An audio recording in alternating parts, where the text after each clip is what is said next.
Hi, I'm Joe Kronk, and today is a warm March morning, and it's about 40 degrees out here, so I'm up practically about when the sun's up right now. It's just starting to rise up over the treetops over there. I'm out here before the bees are out, just so I can get them treated with some oxalic acid. Um, Yesterday I went through colonies and found a couple of bees had mites on them. I actually saw them. Didn't mite wash yet. Kind of feel like it's a little early in the year. There's not quite enough bee numbers in these colonies to wash them. They're trying to grow up a whole bunch, but I saw a couple of mites. I saw a whole ton of bees a whole ton of newly hatched bees with all the hair on them just chewed off, and they kind of look like they're in a little rough condition. I've seen a few with deformed wing, and I'm kind of a little on the edge. I'm not quite sure how much of it's mites. I think most of it is mites, but I don't want to test for mites with mite wash just yet because I don't feel like risking losing too many bees and then having the colony collapse because they don't have quite enough bees inside of it right now. But most of these bees are good and healthy. I'm kind of waiting to get their numbers up. So today I'm going to go treat them with oxalic acid and then do so for every 3 days for about 12 days, totaling for 4 treatments. Because the oxalic acid leaves a little bit of residue in the colony. So Varroa mites cannot stand the acid, it kills them. Just to get rid of the mite populations. I have queens that'll be here in about 2 weeks. I'll be splitting in about 2 weeks, making my first batch of splits this year, expanding my apiary. Be watching for a video on that. That'll be going up here in about 2-3 weeks. But right now I want to get these mite numbers down before those queens show up so that they're ready to go in and I have good, strong, healthy colonies. So let's get to that. All right, so I've got some rubber gloves on. I got some rubber boots. I've got my long sleeve hoodie on underneath my bee suit. But right now, here's the general stuff we're using. We have oxalic acid respirator and goggles. It can burn your eyes and lungs. Just kind of tough stuff. Oxalic acid. Have a couple of rags here, and then a bucket of water. And then I'll soak the rags in the water and use them to block the oxalic acid into the colony. And then it can't just go free floating around. But I have my instant vaporizer from Larabi's. I got me 5 amp hour battery on here. Pretty good. Here's the dosing. So basically, you put it in here, get down to the bottom. What you do is you press it into the oxalic acid bag, get a good cake in here, press it down, put it in there, put this in the entrance of the colony, press that, and it drops the cake down into the heating pot, and then out this nozzle here into the entrance of the colony. So it goes into a vapor and basically spreads a fine mist of oxalic acid throughout everything in the colony. Oxalic acid doesn't hardly harm the bees. It really doesn't do anything to them. Oxalic acid is naturally found in rhubarb. That's kind of the acid, most of the acid in rhubarb. Like, it's bad for your teeth and stuff because it can cut them. And then there's the leaves. Not typically supposed to eat the leaves on rhubarb, and that's because it has too high of concentrates of oxalic acid and other acids. But it's naturally found. It's just kind of get it in a higher percent. This is what, 99.6% purity of just oxalic acid. So I'll dose them with that, and then I have a little cleaning cap here, and this will get filled with water. Put it upside down. Put it upside down like this. Then put this vaporizer on it. Take this out. Put it on here. And then upside down. And then flip it right side up. Hold the cap down. And then it pours water into here and cleans it. So I'm going to run a test run with water just to get me a good idea of where the vapor is going to travel. And then I know to stay upwind of it at all times. And then I'm going to get suited up right now. I'll gear it up. And then we'll be ready to go. Okay, so here's my respirator. I will warn you, I kind of sound really goofy with this thing on, so I'm not going to talk much during the process. But makes me sound really goofy, kind of muffled voice. So I'm going to put this thing on and then light up my vaporizer. It has a couple little blinking lights on it to tell you what it's going on inside. There's all sorts of different ones. It has a little chart right here. So it says heating, ready when the light's solid, treating, it blinks really fast, and then it blinks series of 2 when battery's low. So here's a little light right here, and then switch to turn it on and off. But going to get this thing fired up. I like to have my respirator on because sometimes there's a little residue in here. But get this going, and then we'll be ready to treat.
Now I am putting the rags on the entrance to the colony. This is a wet rag.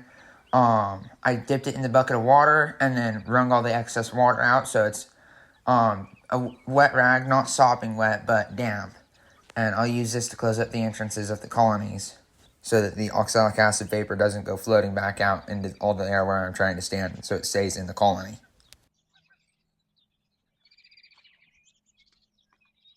So here's our oxalic acid. We have our little doser here. We're getting a little cake of oxalic in. We have our cake here. Gonna go get a dose put in, and then reach over and get the oxalic acid vaporizer. Get rags to close up these colonies done, and then we'll put this in the vaporizer and send it.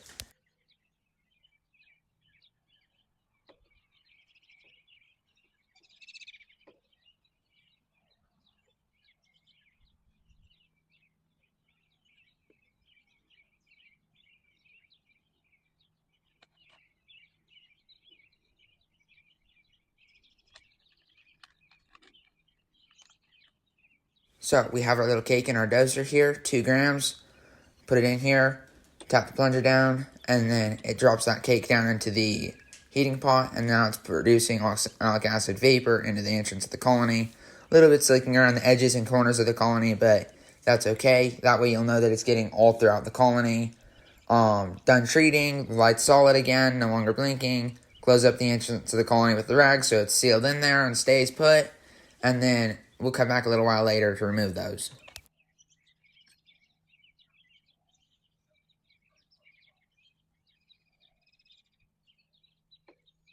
Right here, we are changing our dosing to 4 grams of oxalic acid. It was set at 2 grams for single deeps, and then the 4 grams for double deeps, just because they're bigger colonies. So I use about 2 grams of oxalic acid per deep box.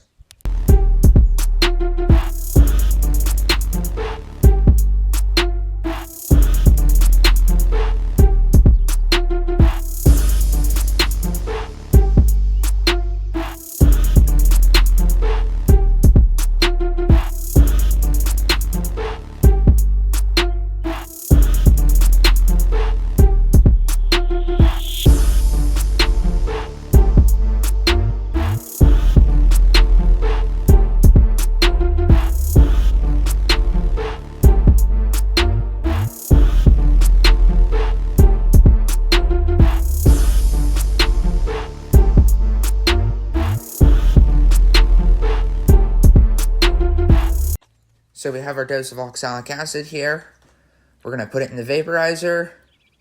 Put the vaporizer down in the entrance of the colony. Plunge it down in. It's heating up. Pouring in the colony. Basically just, that's all there is to that one.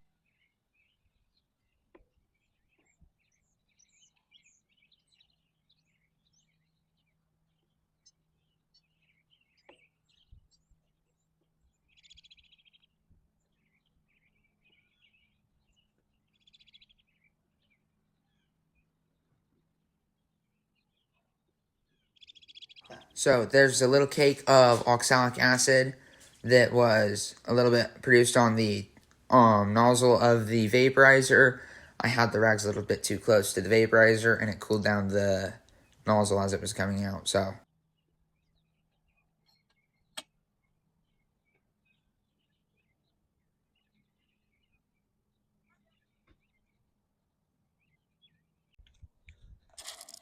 alright, so these two colonies are done.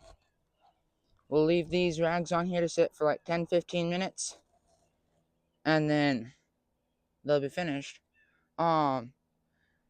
This last colony here, I kind of boogered it. I got the rags too close to the spout on the vaporizer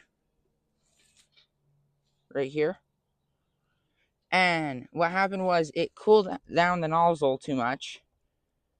And basically a whole bunch of the acid condensed into the nozzle and then kind of jammed about halfway to 3/4 of the way through. But still kind of got most of it out. I'm not too concerned about it because I'll be back here again in 3 days. But I kind of wanted to get most of the acid in there. So I'm going to go treat the other colonies and then wash up this vaporizer.